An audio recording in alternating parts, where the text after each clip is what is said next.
Définition du hadith en islam.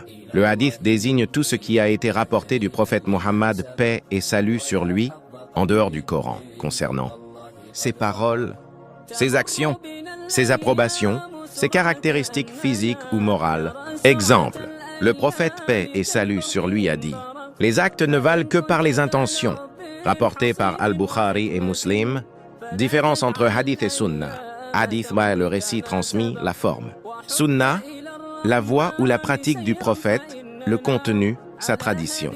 En résumé, le hadith est la source par laquelle on connaît la sunna du prophète paix et salut sur lui. Importance du hadith.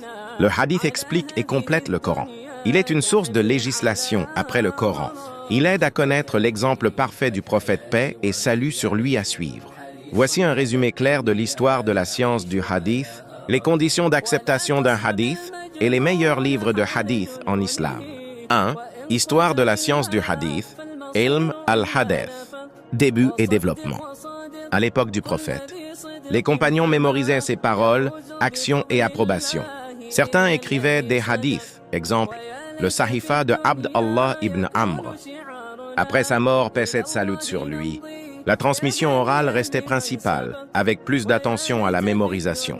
Les compagnons voyageaient pour apprendre et transmettre les hadiths. Poignée 2e siècle Hégire, 7e, 8e siècle grégorien, multiplication des fausses chaînes, isnad, début de la codification, mise par écrit systématique pour préserver l'authenticité.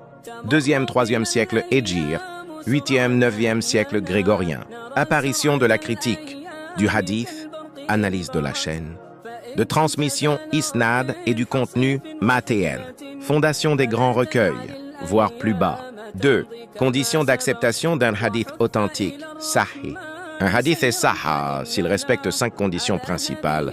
1. Chaîne ininterrompue, sanad muttasil. Tous les transmetteurs se sont réellement rencontrés. 2. Fiabilité morale, adala. Chaque narrateur est juste, honnête, pieux. 3. Exactitude, dapt. Chaque narrateur a une excellente mémoire ou un bon enregistrement écrit. 4. Absence d'anomalie, shudud. Le hadith ne contredit pas un autre plus fiable. 5. Absence de défauts cachés, illa qadiha. Pas d'erreur subtile dans la chaîne ou le contenu. 3. Meilleurs livres de hadith. Voici les plus respectés par ordre d'importance. Les 6 grands recueils, Al-Kutub as-Sita, wa Sahih al-Bukhari. Le plus authentique, recueilli par Imam al-Bukhari. Ikin Sahih Muslim. Également très authentique, Imam Muslim. Tuj Sunan Abi Daoud. Hadith classé par thème de jurisprudence. Hathar Jamin at-Tirmidhi. Combine authentique, bon et faible, avec commentaire. Sunan al-Nasa'i. Sunan Ibn Majah, le plus critiqué parmi les 6. Autres œuvres célèbres. Muwatta de l'imam Malik. Ancien recueil, très respecté chez les Malikites. Musnad de l'imam Ahmad. Classé par compagnon transmetteur.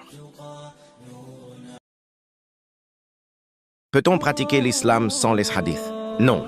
Il est impossible de pratiquer l'islam correctement en se basant uniquement sur le Coran et en rejetant les hadiths. Voici pourquoi. Preuve dans le Coran que la sunna, hadith, est obligatoire. A. Allah ordonne d'obéir au prophète paix et salut sur lui.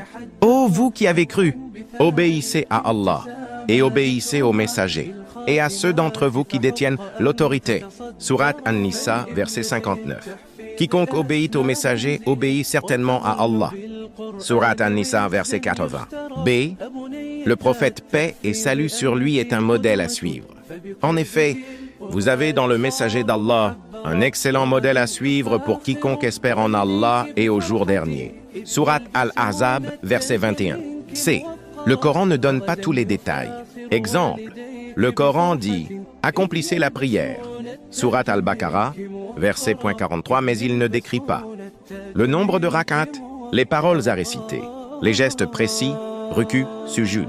C'est le prophète, paix et salut sur lui, par ses paroles et actes, sunna, qui a expliqué comment prier. Priez comme vous m'avez vu prier. Hadith authentique, Sahih al-Bukhari. 2. Conséquence de rejeter les hadiths. Rejeter la sunna mène à perdre une grande partie de la religion. Sans hadith, il est impossible de prier comme le prophète, paix et salut sur lui, jeûner le ramadan correctement, verser la zakat selon les règles, faire le hajj comme il l'a enseigné. B. Innovation et égarement. Celui qui se détourne de ma sunna ne fait pas partie de moi. Hadith authentique, Sahih al-Bukhari et Sahih Muslim. C. Division et contradiction. Chacun interprétera le Coran à sa façon, car le Coran seul ne suffit pas pour expliquer tout en détail. 3. Pourquoi Allah a permis la sunna? Le Coran et la sunna sont complémentaires. Le Coran est la révélation globale. La sunna est la pratique et l'explication détaillée de cette révélation. Et nous avons fait descendre vers toi le rappel Coran pour que tu expliques clairement aux gens ce qu'on a fait descendre pour eux. Surat An-Nahl, verset 44. Résumé, il est impossible de pratiquer l'islam sans les hadiths. Le Coran ordonne d'obéir au prophète paix et salut sur lui. Sans les hadiths, les piliers de l'islam, prière, jeûne, zakat, hajj ne peuvent pas être appliqués correctement. Rejeter les hadiths est un grand égarement.